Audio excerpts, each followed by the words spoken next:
Assalamualaikum warahmatullahi wabarakatuh.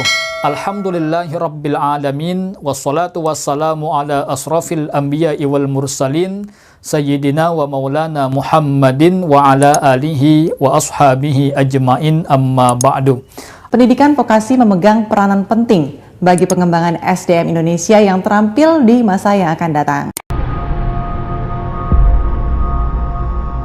Pancasila? Buat apa aku mikirin Pancasila? Pancasila mengutamakan musyawarah dalam mengambil keputusan untuk kepentingan dan kebaikan kita bersama. Kita semua sama-sama berjuang mewujudkan kemajuan yang merata dan berkeadilan sosial.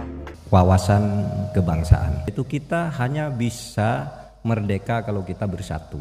Bahwa Indonesia itu bukan negara agama, tapi juga bukan negara sekuler. Apa? Negara kebangsaan, religious nation state. Negara kebangsaan yang berketuhanan, yang beragama. Agamanya apa? Semua agama diakui. Muncullah konsep ketuhanan yang Maha Esa itu. Kita melihat banyak ketua-ketua partai yang justru ditangkap. Jadi ini merupakan sesuatu yang dilupakan oleh masyarakat. Mereka lupa bahwa Bapak merasakan itu sesuatu yang ekspektasi masyarakat sebenarnya banyak 100%. Iya, ekspektasi masyarakat 100%. Sebenarnya kemudian ketika kita melihat ketua partai masuk penjara karena korupsi. Partai Demokrat masuk penjara, partai PKS masuk penjara, partai P3 masuk, partai Golkar, semua itu satu persatu. Ketua partai itu ditangkap. Jadi itu merupakan satu kemajuan. Menurut saya atau bisa kemunduran. dilihat dari satu segi kemajuan karena sekarang politikus pun ditangkap oleh KPK, menteri pun ditangkap. Tetapi bisa merupakan kesedihan juga. Ini sudah reformasi masih sampai ditangkap juga. Tinggal kita mau melihatnya dari mana kan.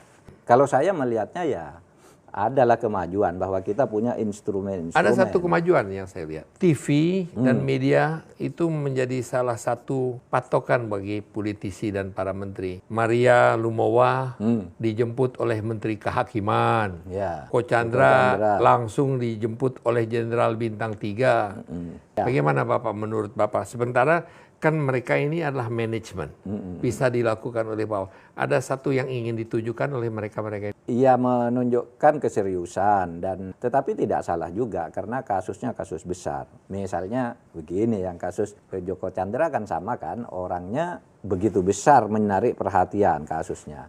Ya lalu orang tidak percaya kepada polisi kan, tidak percaya kejaksaan, lalu polisi melakukan operasi yang menjamin itu dan saya turun sendiri. Kata Pak Listio waktu ketemu saya cari sampai dapatkan gitu. Akhirnya dapat. Politik Indonesia kembali diwarnai dengan kehadiran 3 partai baru yang siap memecah suara umat Islam dan kaum milenial dalam kontestasi jangka panjang pemilu 2024 mendatang. 2 partai baru merupakan sempalan partai lama, yakni Partai Gelora yang dimotori oleh Fahri Hamzah dan Anies Mata dari Partai Keadilan Sejahtera PKS, serta kelompok loyalis Amin Rais dari Partai Amanat Nasional PAN yang memisahkan diri untuk membentuk Partai Umat yang baru mendeklarasikan partainya dengan logo perisai tauhid hitam keemasan. Kemudian salah satu partai Islam tertua di Indonesia, Partai Masyumi yang baru saja mendeklarasikan diri tepat pada ulang tahunnya ke-75 untuk kembali aktif dalam kancah politik nasional, di mana partai ini akan dimotori oleh ex-Ketua Majelis Ulama Indonesia, Ahmad Khalil Ridwan. Diprediksi oleh pengamat politik dari Presiden University,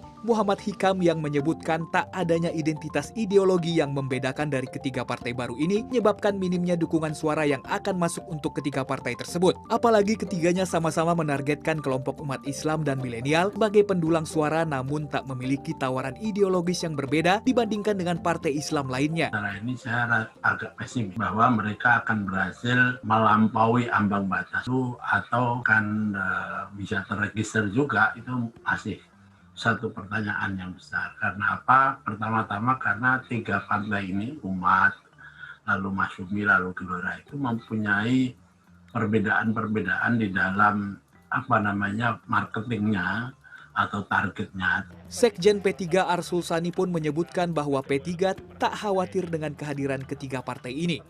Ia menyebutkan P3 memiliki pemilih loyal yang cukup solid dan besar meski telah terjadi sejumlah konflik internal partai seperti kasus korupsi ex-ketum P3, Romahur Muzi.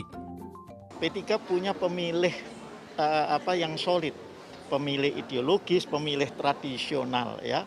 Karena dalam keadaan partai yang begitu katakanlah tidak menarik karena kejadian-kejadian itu masih ada yang milih seperti itu. Nah, jadi kami tetap optimis. Apalagi ternyata dibandingkan dengan suara P3 pada pemilu 2009, di 2019 itu masih lebih banyak. Ini artinya ada peluang bagi P3. Begitupun dengan Partai Kebangkitan Bangsa PKB yang menyebutkan bahwa tak khawatir dengan kehadiran ketiga partai Islam ini. Namun begitu, Waketum PKB Jazilul Fawait menyebutkan pihaknya tetap membuka opsi bagi sejumlah partai Islam tersebut untuk menyatukan suara agar memiliki basis suara yang kuat sebagai modal pemilu yang akan datang. Kalau PKB tidak merasa khawatir ya dengan lahirnya partai baru, Partai Masyumi, cuman yang sebab apa? PKB selalu mengedepankan kebersamaan, persatuan. Kalau Masyumi ini hanya bermodal semangat kejayaan masa lalu, menurut saya sudah tidak kontekstual dan bisa jadi nanti tidak lolos nanti di elektoral maupun persyaratan. Meski bukan tidak mungkin ketiga partai ini berpotensi menjadi partai besar, setiap tokoh yang memotori partai ini harus memiliki tawaran ideologis yang baik untuk kepentingan masyarakat. Terima kasih. Wassalamualaikum warahmatullahi wabarakatuh.